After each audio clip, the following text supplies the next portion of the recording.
Right, this is going to be pretty different from my normal content. This is something that I've never really had much interested in doing for my own part, because I don't see the point of it. But a couple of days ago, when I was reading through YouTube comments, a viewer called Sniper of Peace, which is a really fucking ironic username, he asked me if I could do like a rundown of all the different PVM gear that I use, where I use it, why, and do some random overview explanations of different items. And the first thing I want to do is a slight disclaimer. I do treat perks, like invention perks on weapons, differently than the recommended meta. I've never really been much for meta slaving and like spreadsheet PVM. I try to figure out to do things in a way that I prefer and that just matches my playstyle, and sometimes that means tweaking things or doing it a little bit differently because it just goes more in line with my own preference or what I think is worth it, if you will. So yeah, let me just start everything. This would be the main tab. This is where I keep all my weapons and armor. The only things that really mean anything to me in here are the range sets and the melee sets. I haven't used my mage stuff in forever. It's pretty evident by having butchered the perks of my Inquisitor stuff, because I wanted to use that for something else. My Prey Soul jewels are quite low item XP, sort of speaks for how little I use them. But starting off with the range gear, I guess, is I have two armor sets. One Boros dyed regular armor. The only reason it's Boros dyed is because I like the green, not because it does anything for me. And then I have an Elite Sirenic set, which I don't recommend essentially almost anyone buy unless they have abundant money and they just want to like dump it onto something. They also like to range a lot of elite dungeons. Perk-wise, this is pretty standard. The normal set is the normal layout that has biting 4. There's no combination on that one. No mobile. I wanted the adrenaline from Surges when I used this. There's biting 4 and then crackling 4, relentless 5. And the leg piece is enhanced devoted 4 and then impatient 4 with no devoted combo. There is a way to add devoted ranks to the impatient one. I kind of never really bothered. The proc chance, or like the simultaneous function of the two, is fairly low, and I've never really found any situation where I'm ranging that I care about that. The elite set has the same stuff, except that since I use it in elite dungeons, I also threw mobile on there because it's just handy to be able to get around quicker. And then the leg piece, I replaced the enhanced devoted 4 with Dragon Slayer and Genocidal. This has the combination of impatient and devoted 2. You could possibly get Impatient 4 and Devoted 4. That was not a perk that I wanted to go for because it's somewhat RNG and pretty AIDS to get the components for. But you could if you wanted to. The reason I got Dragon Slayer and Genocidal on here is because I use range a lot in Elite Dungeon 2, and obviously it's predominantly built around dragons, so anything that increases damage to dragons helps. Genocidal is because I tend to use the highest level Slayer Master to get dragon tasks, like the Dragon Cluster tasks. That way you get a little bit of help on dealing with all the dragons through the dungeon. Some damage boost, and the Genocidal boost adds up with the progression of your Slayer tasks. So if you have just a couple dragons left, you get a higher bonus. I've been using that for some PR attempts and similar. Glove and boots wise, I mainly range with Nightmare Gauntlets. Sometimes I use the Cinderbanes as well. They are over here because they're hybrid.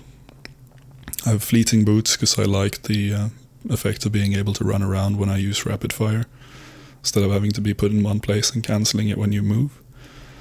Weapons, there's the Blight Bands, the Eldritch Crossbow, and then I have a flanking switch on an Ascension Crossbow. This is an old planted feet switch. It's a decimation bow that I also put Caraming 4 on because I used this for ED1 when I wanted to target all the 6 healers at Serio in one ability. So Caraming increases the number of deflecting projectiles you get from Ricochet, and having 6 healers being able to just tag the center one and using Ricochet once to tag all 6 was pretty convenient. I also picked the Decimation Bow specifically because it's long range and it doesn't use ammo, so it's the most universal planted feet switch I could think of. My range defender has planted feet. I don't really use this almost ever. My shield has turtling 4 and then venom blood. That was the only combination of turtling 4 I found in any way useful.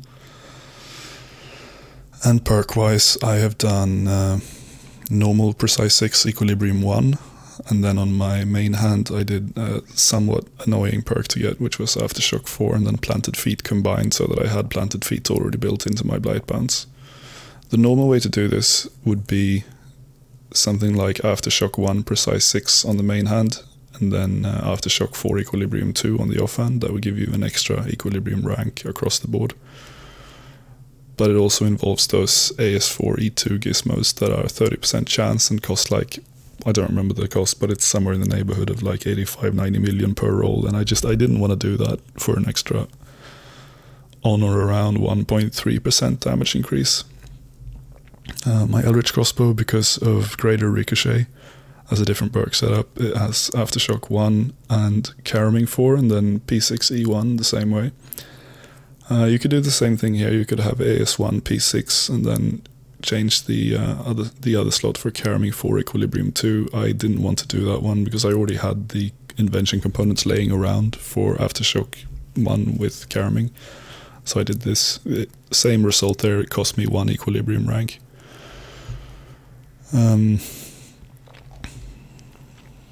My EOFs for range are this green one here. This has the dark bow special attack, and the purple one has a Seren Godbow special attack.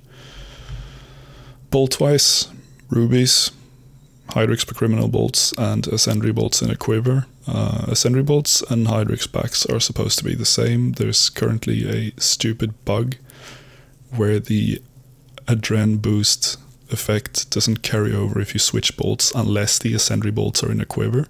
This works with the Hydrix backs, but it doesn't work with Ascendry if they're used normally, so that's why they're in a quiver instead of just wielded. I have a couple of diamond bolts. I don't really use these for anything. Mechanized chins, obviously, for anything that's more than one target at the same time, and for some interesting like stunts, wielding mechanized chins and then using like Seren Godbows or dark bows to completely annihilate the pile of mobs. Pocket slots for ranging, Superior Scrimshaw of Cruelty. Probably mostly use these. I use the Armadillo Godbook for Raksha and for Nex.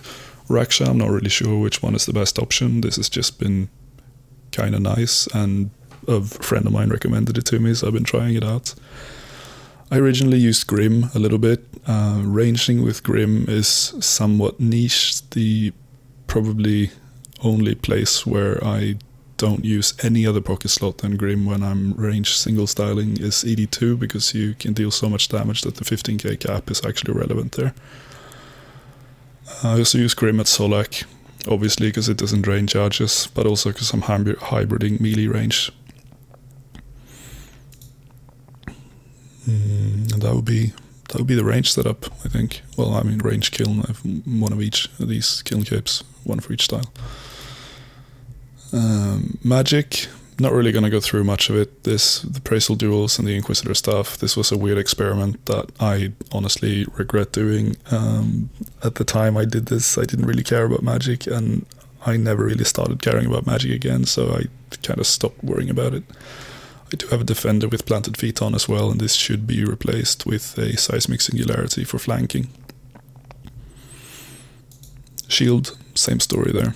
Turtling 4 Venom Blood. Gothic Staff, this should be placed into an EOF, but since I don't mage, I haven't bought a separate EOF for this. Blast Diffusion Boots, Spellcaster Gloves, regular perks on the Tectonic, except that I replaced the Enhanced Devoted with Invigorating 4 for auto attacks from 4 ticking. These are in the magic area or the magic part of the tab, but they are hybrid applicable. So these are Dragon Slayer Gloves. They increase your hit chance against any and all dragons. These are bought from Fist of Gothics. It's a pretty irrelevant item, and the only ever reason why I got these originally was because I wanted to experiment with some hybrid kills in ED2. And doing ED2, particularly meleeing ED2 without a Berserker aura, is pretty terrible hit chance wise, and these increased the hit chance a ton. Then my melee gear is a regular set of custom fit trim masterwork. Perk-wise, it's basically the same as the range gear, except my biting 4 here is combined with Undead Slayer for ED3. Everything else is very similar. Impatient 4, Devoted 2, Crackling 4, Relentless 5. And then that with Enhanced Devoted.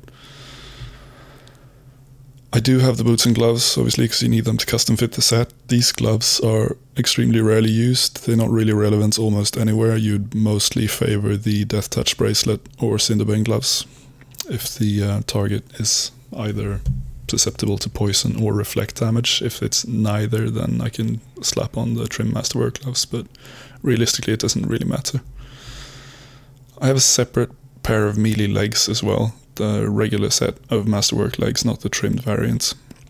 The only reason I have these is also for ED2, because I was sweating personal records there for a while. I wanted the Dragon Slayer Genocidal combo on my melee gear as well.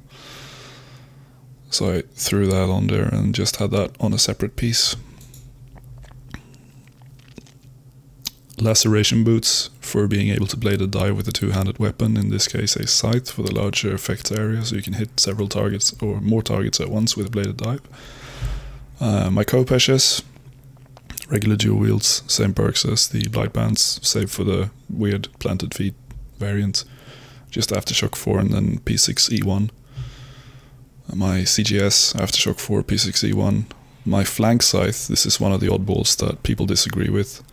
This AS1 P6 with flanking 4 Equilibrium 1. The reason for this is because I don't use the standard meta perk layout. I don't get the Precise 6 addition from the main hand onto my flank, which would be an offhand switch normally. So what I did here is I just added that effect to a two-handed weapon instead, because I was able to play around with 2 gizmo slots instead of combining several. I have a second scythe here that is not really completed. This should ideally be AS1 P6 rather than just a standard P6. The only reason I have this scythe is because I wanted something that guaranteed a 1000 or above minimum hit when I was doing bladed dive at Raksha. This you don't need to have 2 scythes. It's stupid. Don't worry about it. Pterosaur Maul for ED1, 2 and 3 also applies to Rax and the Elf of Solak, albeit not really necessary for the Elf. Perks there are the same as CGS, there's just standard DPS perks, AS4, P6E1. Then I have my Spear, which is also a slight oddball, this AS4 and then Lunging 4 and Mobile. Now a lot of people do AS1 P6 for this and then Lunge 4 Equilibrium 2. The reason for that is because they want the Spear to be a viable secondary cleave switch in case they screw something up and end up using abilities with the Spear. I try to just not do that, so I combined the Lunge 4 with Mobile instead, giving me a free Mobile Barge without sacrificing a secondary inventory slot. Otherwise, the variant for Mobile Barging with melee would be having a separate armor piece that doesn't have Mobile on it. Or the other way around, you could have one that has Mobile and then you just don't have Mobile on the main armor. Melee Defender, exceptionally useless item. I don't even know why I have this, I just like to have stuff. This is P6E1, the only thing I've ever really used the Melee Defender for is weird experiments with like revenge rotations trying to dish out bigger damage, but it's not really applicable, especially because nowadays I tend to use a combination of dual wields and two-handeds, and switching that would kill the revenge bonus. Melee Shield also not used a ton, same reason, same perks there. Totaling 4 for the extended barricade and then Venom Blood. This is an old Superior Vesta Longsword. This was a special attack item before the Essence of Finality came into play. The reason for this was because it was the highest single hit with a reasonably high level, so the damage base was pretty good. I don't really use this anymore. I used it mainly for 1 cycle rotations at Seiryu. Statius Warhammer, this should also go into an EOF. The only reason I had this was because I melee'd my way to 500% Enraged Telos. I wanted to see if I like Telos, which I don't. And the reason why it's not been put into a 4th Essence of Finality right now is because I don't really do any bosses frequently that require stat hammering. Examples for that would be Telos, AOD, Virago, to some extent raids, I guess, if you care enough about that. Another weird addition to the melee tab is the Dragonbane weapons. These are used for ED2. The reason for that is because Dragonbane outdoes the damage multiplier of any other weapon in the game when it comes to fighting dragons. So originally I used the Pterosaur Maul because it works on some of the ED2 bosses, specifically on Variclith and Blackstone Dragon, including the Black Hands. But then I switched to the Dragonbane, which is even more powerful than the Pterosaur Maul, so I have these as well with standard DPS perks on them. These two are two old keepsakes that I don't really use anymore. I screwed around adding Equilibrium 4 Ruthless 3 to this offhand because I wanted to see if I could utilize some funky Ruthless rotations with melee. I never ended up finding a use case for it that I really cared about, so it hasn't been used much. At some point this is probably going to be turned into an offhand flank if I decide to rearrange some of my keybinds to work more towards dual-wield flanking. This one doesn't really have anything on it, not on purpose anyway. I probably threw this P6 on there because I didn't really know what to do with it, but I don't use this main hand ever. It's just an old cosmetic override that I kept because it's died, so there's no real point getting rid of it. Dragon Battle Axe pre-building just gives you a minute of some extra damage for melee rotations. Armor Spikes Alloy, also a nice melee item. They reflect a little bit of damage back to the caster for every hit you take if you're in melee distance, so since you're meleeing there's nothing that can go in the ammunition slot other than like a rune patch or something, so I want to use these as much as I can. Pocket slots for melee, I mean you do have the Scrimshaw Vampirism if you need healing. There's not a lot of places, at least not that I do, that requires that. So I tend to pretty much camp Grim for meleeing, because melee is the style where Grimoire does the most. I think that's mainly it. It's an Adrenaline Urn for keeping Adren. I don't really use this, I'm so used to stalling with abilities that I've just kept doing that. Dread Nips, also extremely niche. Dominion Mines, these are for a lot of utilizations in different PVM, but the reason that I use them is mainly for ED1, ED2 and for Solak. These ball tracks are completely pointless. I won them in a bet with my friend African Herb where I set a personal record at Crassian Leviathan in ED3, and the deal was that he had to buy me 100,000 of any item that I had to keep if he wasn't able to beat that PR in 1 hour. So I won these ball tracks from that bet and I've just kept them ever since. My rune pouches, these two are the ones that I use mostly. The reason I use those is because I want to be able to cast Disruption Shield and Vengeance Group as much as I can. That one is for spellbook swap. If for some reason I'm not on the Lunar spellbook, I can hop over to the Lunar and use these two for the same spells. My melee EOF currently has Dragon Dagger, normally it has Dragon Claws. It doesn't matter a ton which weapon you put in the melee EOF, it's mostly for fancy like PR stuff, stunts, or really oddball rotations that don't necessarily apply to something you would do in a DPS gem, for example. Supply-wise, bit of everything really. The stuff that I use the most frequently is, well, I've converted all my overloads into Elder Overload salves. They're overpowered for some stuff. You don't really need the anti-poison effect, for example, but I tend to prefer just having a one-click potion that does everything for me, so I can use that one for everything. So I pretty much only use these. I've also arranged the potions tab in 5, 4, 3, 2, 1 dose variant, so whenever I bank something it doesn't turn into a fucking mess, just everything goes in here and I can pick everything out noted and go decant them easily. So go a couple of each Nile. Don't use these a ton anymore. I use these for next Shadow Niles. They're still probably the most relevant ones. Then everything else is either pack mammoths with the scrolls for adrenaline cost-free eating of solids like sailfish, if you're doing something that requires a lot of healing. And then I have a bunch of Reaper Demons scrolls. These are probably 95% of the time I use this familiar because it's just brutally powerful at everything. Calgarian Demon. Bugged, currently supremely aids to use, not something I use often. I just had some for messing around with. Adrenaline renewal flasks and enhanced replenishment potions. The enhanced replenishment one is very niche. The only time I really use that is if it's an extremely quick burst succession of abilities where I need the 30% to be gained instantly rather than over 6 seconds. But mostly I favor these because I want the higher adrenaline gain. Normal brews, super brews. Super brews mainly used for Solak. Normal brews and blue blubberfish combined are the things that I rely on mostly for healing otherwise. Super restores, I don't really know why I have these. Bunch of extreme prayer flasks in case I use a familiar that doesn't benefit from spiritual prayer replenishing the summoning points. So like a Raxor, for example, I don't really care about having extra summoning points because the Ripper Demon Scrolls don't work on Rax and I don't use a Mammoth there for healing, so I just take these instead. Same with Nex. Guthix Rest. For sweaty PR stuff, they heal less, but they don't drain any stats, so these combined with the blue blubberfish give you a healing possibility that's free from draining any kind of stats and doesn't cost you any adren, so it's suitable for personal record attempts or high-end PVM where you don't need that much healing. Everything else is just regular different types of food. Sailfish soup, Primal Feast. These are not really used anywhere, I just made a couple of them for memes. Spiritual Prayer Potion, as I've already mentioned, probably the ones that I use the most. Power Burst of Vitality, Power Burst of Acceleration.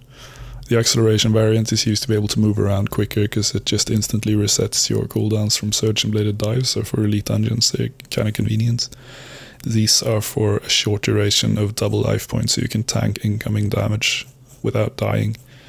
So you'd use this for something like if you get an Ice Person at Nex, for example, or if you tank a big bomb at Solak, or if you know for a fact that there is incoming damage that is unavoidable and you just want to get rid of some of it, because the effect of doubling your life points and then tanking the damage is that in essence you halve the incoming damage for 6 seconds. Vulnerability bombs, use these like crack, just basically for everything, because obviously 10% extra damage is never bad. Sticky bombs for entanglement and also for increasing the damage multiplier of some abilities like Piercing Shot, and I forget what the melee one is because I don't really use that one. But what these do is they stun the target if the target is stunnable, and then increase Piercing Shot from 94 to 188%, which is really nice. Summoning Renewal 1 dose, Weapon Poison 1 dose. These are for the free slot in every single one of my presets, depending on what it is that I'm prioritizing for that preset. Just drink one of them to get one switch spot free, so I can swap effortlessly between dual wield and two-handed. This wax, obviously, extending auras, useful. Sign of Life refreshes, I'm running out of those, I need to go buy more of them. I tend to use these as much as I can when I'm doing group PVM, because I don't want to be that one guy who dies all the time and screws the team over, so I try to keep my sign available. Calorie bombs, used for Solak specifically, or Solak duos specifically. Otherwise, not really anything that you care about. Ogre Thermal Flask, this increases your max life points for a duration. They're made by mining a red sandstone rock in the Ogre village and then filling them up by the thermal pool. Samrak brew flasks are used to lower your HP intentionally. The only reason you would really want to do that is because of the Darok's Memento relic or Berserker's Fury that increases your damage depending on your life points, so the lower you drop in HP, the higher the damage multiplier. Some aggression potions, just in case I, for some reason, do like a Slayer task or whatever. I have 200 million Slayer now, so I don't really care about Slayer anymore, but there are some instances where these are nice to have. Expensive spices is kind of an oddball. This is a popular one that some people don't know about. What this does is it increases the healed amount from any solid food like fish, like sailfish or blubberfish, by a little bit. So if I bring these, my blubberfish are going to heal me 800 per bite rather than 750. My incense sticks, some passive effects. Quorum sticks increase the poison strength for whenever you're using Cinderbanes and weapon poison. Spiritweed incense sticks increases the frequency at which your familiar uses its scroll special attacks. And then Lanternime incense sticks increase the duration of your overload timer, which sometimes can be convenient. This is just a drop tab where everything goes. Wherever I've gotten anything from the PVM that I do, it just dumps in here because there's a slot for every relevant common drop. And as soon as I've sold enough of this to reach the max allowed GP in your coin pouch, I take 2 bill out of that 2147 mil and I dump that into spirit shards. So that I just keep the spirit shards here as sort of a separate coin stash, if you will. Currently there's 10 bill in there that I haven't really figured out what to do with. I don't really know what else there's. It's not that much interesting to say about the drop tab, really. Got all your like elite dungeon relics and the different types of salvage and shit that you get from everything that would just clutter your bank otherwise. This is just a herb skilling tab. It's not really interesting. You know, over here is just a bunch of retired PVM gear that's not really relevant or used anymore. Like my old Void sets, for example. These used to pretty much dominate the game, but ever since Invention and Perks took over, they've been mainly useless. A bunch of necklaces that I sort of obtained mostly because I wanted to have one of each. I don't really know why. Bunch of old types of enchanted bolts, cannons. Some treasure hunt items like the Lucky Chaotix because I think they look cool. Golden direct set. I don't really know why I have this. I used to be directing a lot before EOC because I thought directing was really fun. I've always been a fan of hitting high numbers.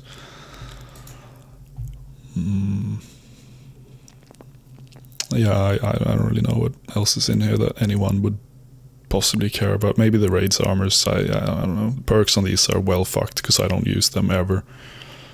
I don't really know if there's a valid use with Acto. I'm not super into defensive fighting, and I've found that none of the content that I do or that I want to do really requires the defensive resets. It's probably mostly for like gimmick PVM. So they're just over here gathering dust with everything else. Yeah, that's pretty much it. I think everything else is just random shit, like archaeology stuff and whatever. Here's a tab with a bunch of different ruins and teleports that I just use to get around. Since I don't mage much, you can see the state of this tab. It doesn't really, it's not very inspiring. But yeah, that's mostly it. So examples of a preset would be something like this for next, where I'm using the drain-free types of food. Got 2 different types of bolts. Got mines for the minions. 2 rings, Ring of Vigor and Asylum Surgeon. Then the expensive spices to make the blubberfish heal me a little bit more. That one for ice prisons in case I fuck something up and end up getting an ice prison. Bladed dive switch. I'm mobile on the Excalibur, by the way, so I can use bladed dive more frequently whenever I use it. The support preset is just one for setting up PVM, really. I have one use serving of each of the relevant things to like do the incense sticks up, do my different familiars that I tend to use. I keep my Viswax in there so I'm able to tell easily whenever I run out, so I don't extend an aura, or so I don't fuck up and not extend an aura, sorry. Got my rune patches so I can precast these spells if I want to. Ring of Death with an Onyx so I can recharge that. Whetstones to repair stuff in case something breaks. Sign of Life Refresh, and then I'm wearing the Terralith set here for the highest possible life points, so that whenever I bonfire bonus and drink the Ogre Thermal Flasks, I get the biggest benefit of that I can. Mage Cape to be able to switch spellbooks. Grim Gem to get new Reapers, this for doing ports. Let's take the ED2 one, that one's kind of... There's a lot of stuff here.